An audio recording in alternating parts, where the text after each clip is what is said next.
You may have heard me talk before about the different eras of yoga, but I haven't maybe talked to you before about the different areas of yoga studios.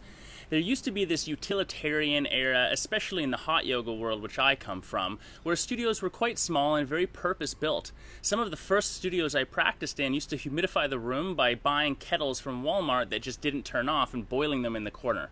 Of course, that got upgraded quite fast, and we came into the spa era of yoga studios, where people were putting enormous amounts of financial resource into their build-out, and usually leasing generally just a lot of square footage. Now, if you were going to build a yoga studio today, you would probably be focusing more on a high-end boutique feeling, but a lot less overall square footage.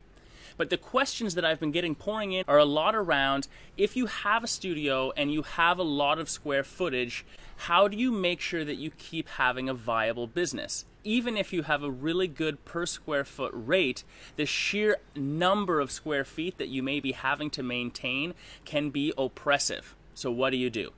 In this episode of Ask the Nomad Business Coach, we're going to cover exactly this, and I'll give you 3 keys to success that you can use right now.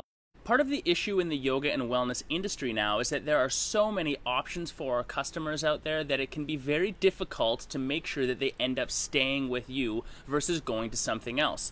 You're competing against CrossFit boxes, personal trainers, boutique gyms, spinning, bar fitness. Although this can make it very fierce in your local marketplace, it also gives you an advantage that you may not have anticipated. This brings me to key number 1, and that is through your marketing. But more specifically, it's what you are marketing.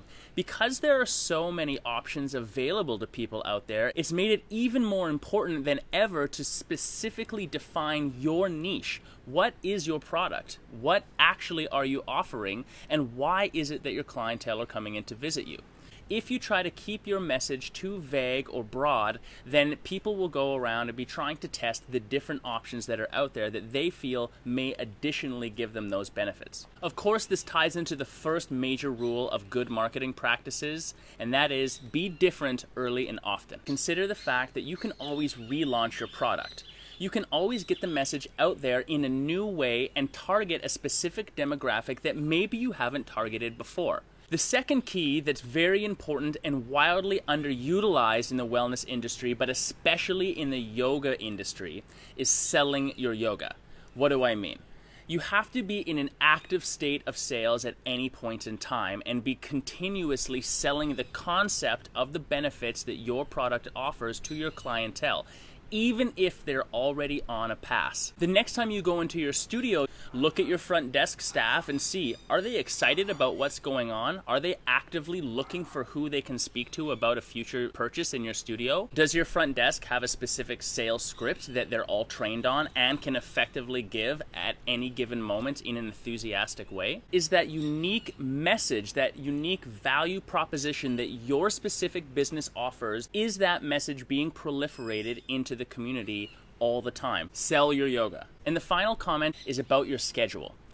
It's a thing of the past where we used to try to offer as many classes as we possibly could throughout the day to create a high level of convenience for our clientele. What's more important now is to have an optimized schedule.